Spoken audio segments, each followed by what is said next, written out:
안녕하십니까. 1일1제 우리 경찰 단기 김폴카 꾸준히 하고 있습니다.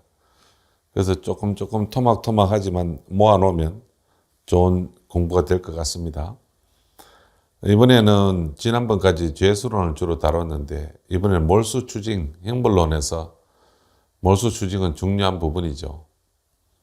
일반적으로 몰수 추징은 기본 요건을 묻는 문제도 많습니다. 몰수하면 요건이 세 가지인데 첫 번째 사건과의 관련성이 있어야 되는가에 대해서 저는 이렇게 이야기하는데 저는 대물적 요건, 몰수하면은 물건에 관한 대물적 요건을 검토하라. 대물적 요건, 물건에 관한 대물적 요건. 그 다음 두 번째가 사람에 관해서 대인적 요건. 그리고 이게 검토됐으면 세 번째 절차적 요건. 이렇게 이제 세 가지를 순서대로 검토하면 몰수는 할 수 있다 없다는 판단하기가 쉬워요. 이 대물적 요건은 한마디로 사건과 관련되라. 이 물건이 이 범죄 사건과 관련되라 뜻이고, 대인적 요건은 소유가 누구 거냐. 이게 이제 범인 소유. 예외적으로 플러스 알파, 공범자나, 그 다음 무주물, 이런 것들이 있습니다. 이것도 몰수할 수 있죠. 그 다음 절차적 요건은 실제 재판을 해야 돼요. 무죄도 좋은데 실제 재판을. 그래서 형식 재판은 몰수를 할 수가 없습니다. 면소나 공소계약이나.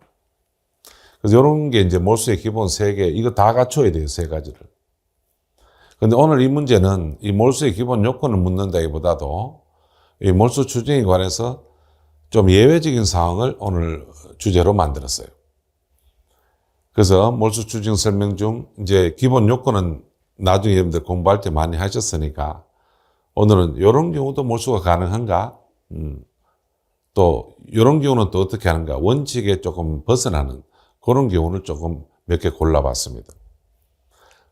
적절하지 않는 것은 틀린 걸 찾으라는 거죠. 첫 번째, 몰수 대상 물건이 압수되어 있는가? 여러분들 몰수는 형벌이에요. 그래서 압수 여부하고는 아무 상관없어요. 또 압수가 위법하냐 안 하냐 아무 상관없어요. 압수되어 있든 안 되어 있든 위수증이든 아니든 전혀 무관하게 판사가 몰수를 선고하면 몰수할 수 있는 겁니다. 그래서 적법하게 이루어졌는지는 몰수 요건이 아니다. 맞습니다. 압수하고 전혀 무관하다. 이렇게 생각하시면 됩니다. 두 번째.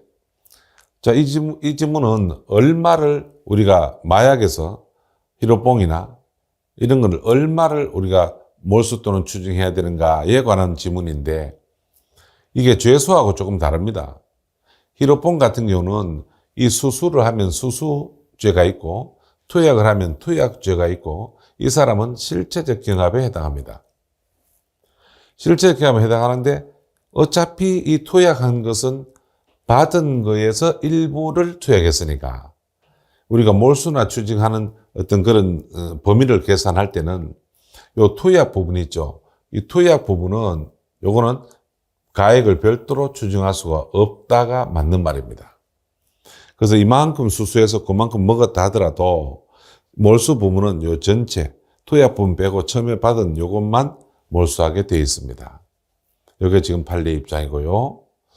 그 다음에 이제 밀항단속법, 이런 게 이제 여러분들이 어려운 지문인데, 이 밀항단속법은 징벌적 제재의 성격을 가지고 있는 게 있다. 우리 몰수 추징이 한 번씩 여러 가지 몰수 추징은 여러 가지 의미가 있어요. 우리가 형벌로서의 주긴 주지만 이 징벌적 제재의 성격을 가진다라는 단어를 판례가 쓸 때가 있는데 이때는 공동연대 추징을 명합니다. 그래서 이게 공범자 전원에 대해서 그 보수액 전부 추징을 명하여야 한다. 이게 맞는 지문이 돼야 합니다. 그래서 밀항단속법에 이 밀항을 공모한 자가 외국으로 누구를 몰래 보내거나 밀항 공모한 자가 여러 명일 때 각자 밀항과 관련돼서 뭔가 범죄 수익을 누렸을 거 아닙니까? 보수를. 그럼 니는 5천만 원, 니도 5천만 원, 니도 5천만 원, 세 사람이 각각 5천만 원씩 밀항과 관련돼서 보수를 받았다 하자. 그럼 전체는 1억 5천이죠. 그럼 A, B, C 세 사람에게 각각 1억 5천, 1억 5천, 1억 5천 이렇게 판사는 몰수를 명합니다. 근데 1억 5천을 명한다는 것은 공동연대 추징이기 때문에 민법의 연대채무 원리에 따라서 국가가 가져가는 것은 총 금액이 1억 5천밖에 안 됩니다. A한테 1억 5천을 받으면 또 B한테 1억 5천을 받는 게 아니고 A한테 1억 5천 받은 부분, 요 부분이 전부 원래 이 사람들이 총 금액이 1억 5천 아닙니까? 그럼 한 사람한테 1억 5천을 받으면 나머지 자한테는 국가는 더 이상 몰수나 추징을 하지 않습니다. 그럼 자기들끼리 뭐 알아서 하겠지요. 그래서 어쨌든 A, B, C한테 전부를 일단 명해놓고 이 사람한테 뭐 1억을 받고 이 사람한테 5천을 받아도 되고 각각 5천 받아도 되고 또 한 사람한테 1억 5천을 받아도 되고 이렇게 국가는 만들어 놓고 있습니다. 그래서 공동연대 추징 요거 두 문자 하나 공부할까요? 특, 공, 관, 외, 밀, 이약입니다. 특공, 관, 외, 밀약.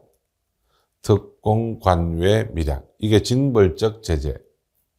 요 공선법은 조금 의미는 좀 다른데 전부라는 말이 들어가기 때문에 제가 넣긴 넣었는데요. 이게 특경가법,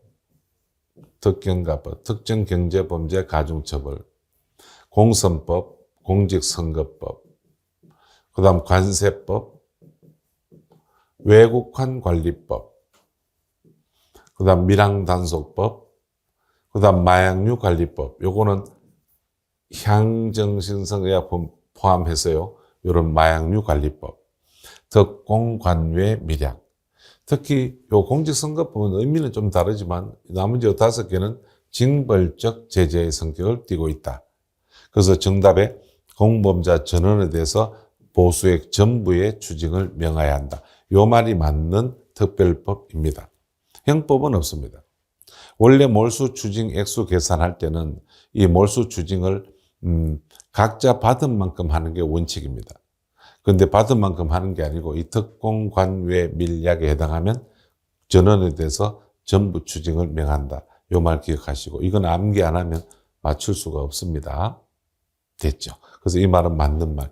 밀항단속법, 특공관외 밀약 할 때 밀항단속법 됐죠? 전원에 대해서 전부 추징을 명하여야 한다. 맞는 말입니다. 그럼 3개 다 맞으니까 정답은 4번이어야 하죠. 확인해 보겠습니다. 필요적 몰수 나왔네요. 우리 형법의 필요적 몰수는 3개입니다. 뇌물, 아편, 배임, 수재한 재물입니다. 근데 이거는 그 문제는 아닌 것 같고 일단 배임, 수재는 맞고요. 필요적 몰수 맞고 아하 이거네요.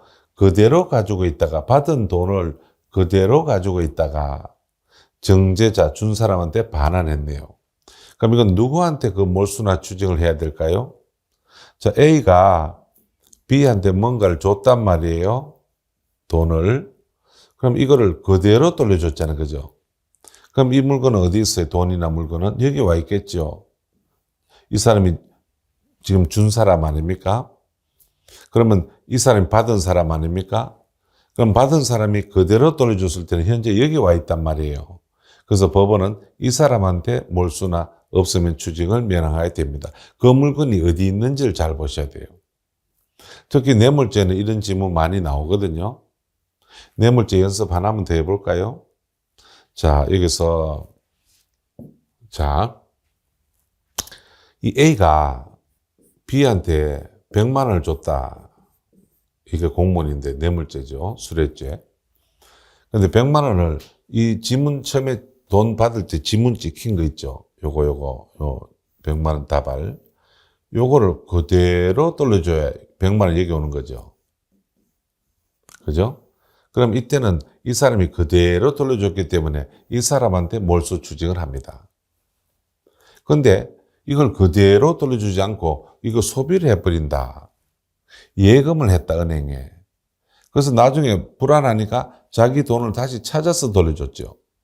그럼 이 돈은 이미 소비하거나 예금을 해버렸죠. 그럼 다시 이 사람한테 100만 원이 돌아간 것은 이 지문 찍힌 이 돈이 아니죠. 그래서 결국 이거는 그대로 돌려준 게 아니고 소비하고 돌려준 거죠. 그랬을 때는 얘한테 받는 게 아니고 여전히 이 사람한테 추징을 하게 됩니다. 그 돈은 없으니까. 그래서 돈이나 물건을 받았을 때 공무원이 돌려주려면요, 쓰고 돌려주면요, 자기가 여전히 내야 되고, 그대로 돌려줬을 때 그때 이제 우리가 이 사람이 그대로 돌려줬으니까 받은 니한테 없고 정례자한테 다시 돌아갔으니까 정례자한테 몰수나 추징을 하라 그 말이에요.